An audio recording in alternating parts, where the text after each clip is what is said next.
All right. Hi, hope you guys are having a great weekend. I am going to introduce the book that we are going to be spending the next few weeks reading, which is Fahrenheit 451 by Ray Bradbury.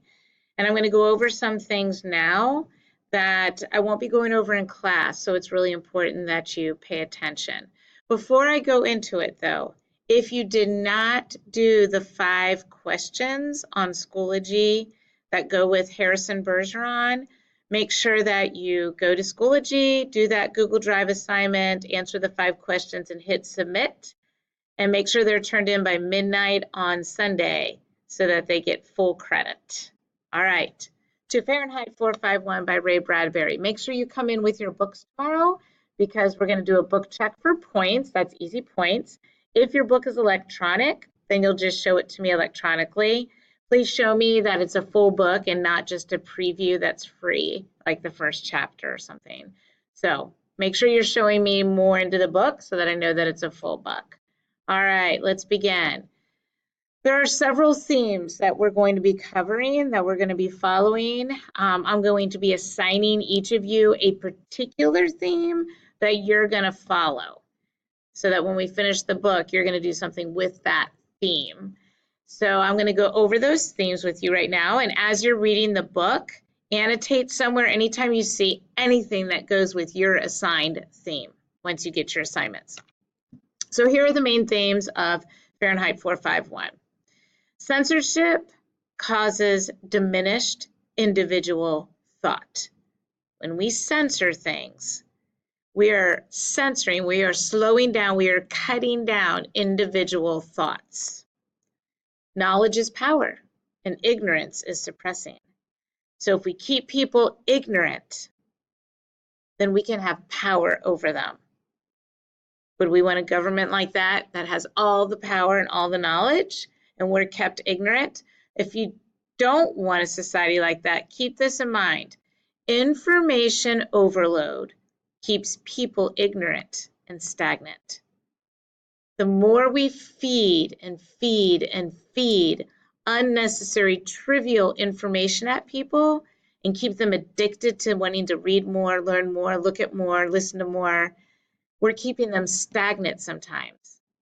And we're keeping them ignorant. Think about how the internet and television can do that to us. Food for thought. Watch how it's used in the book too. Individual self-expression is important.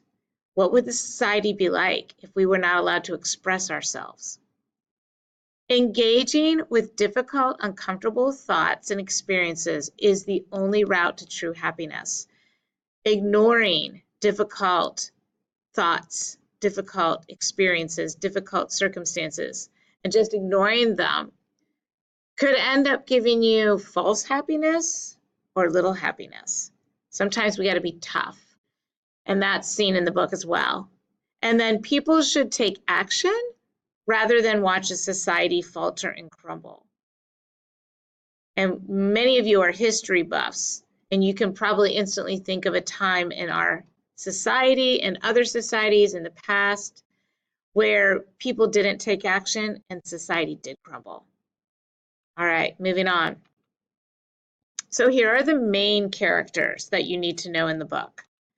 Our very main character is Montag, and you'll meet him right off the bat. He is a fireman. Then there's Captain Beatty. Captain Beatty obviously is also a fireman. He's the captain of the firehouse, of the fire station. Clarice is Montag's next door neighbor. She's young. She's probably like your age, a teenager, a young teenager, whereas Montag is in his 30s, maybe early 30s. Mildred is Montag's wife. Faber is an older man, my age, if not older, and he's somebody that Montag accidentally meets, and then he becomes a critical part of Montag's life. So he's not a firefighter. They meet accidentally, and then he becomes an important part of Montag's life. Granger is somebody that Montag meets at the end of the book. This book, by the way, is divided into 3 parts. There's a part 1, a part 2, and a part 3. There are not chapters. So when I have you read to a certain place, each day I'll write on my board what line you read to, because you all might have different books and electronic books. And so I can't say pages and I can't say chapters because there aren't chapters. Granger shows up in the third part. And then lastly, we have the mechanical hound, something you've never met before, but he's also an important character in Fahrenheit 451. And you'll see him in parts 1 and maybe part 2 a little bit. All right, he might even be in part 3 a little bit. I'm not sure, I can't remember offhand. Sorry, I've actually read this book probably 7 times, but there's always a year in between me reading it, because I reread it with my students every year. So there's our characters. All right. Setting. The setting is kind of left up to interpretation. You'll find clues in the book that lead you to make decisions on when and where this book, this story takes place. Basically, it's a dystopian society in the future. I can tell you it's in the United States. You can decide based on clues where in the United States you think it takes place. And most likely, I think it's around 2020, like right now. I think I finally am teaching the novel in the time period in which the novel takes place. Because I have been teaching this, like I said, in the last 7 years, but I also read this book in high school. And I taught it once or twice in the 90s, maybe the 80s, I mean, not the 90s. I think it was way back in the 80s. And I read it in the 70s. But I think I have finally hit the time period in which I think Ray Bradbury places his futuristic story. So we'll look for clues for that. And then finally, conflicts. There are several different conflicts that you're going to see in the story. So what I'd like you to do as you're reading is look for examples, like highlight maybe in different colors or annotate in your book somewhere when you see a person versus person conflict, a person versus self conflict, a person versus society conflict, and then a person versus nature conflict.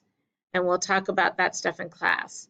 So as we read this book, most of it will be done at home on your own time. Some of it will be done in the classroom silently. And then a couple times I'll read out loud to you, especially in places where I think it gets a little slow, so that maybe I can make sure everybody hears it, reads it, and understands it. The most important thing I want to reiterate, because I think I've said it before, is this is not a time to read ahead. Just read what I assign each night and be done with it. My overachievers, we're going to stay all together as we're reading this. That'll benefit you if I do reading check quizzes and you're not way ahead and then forget details and do poorly on the quizzes. So stay with me on this. I will do it in small chunks. You should be able to be very successful. The only reason why you won't be successful is if you don't read it all. And have a good weekend. That's it.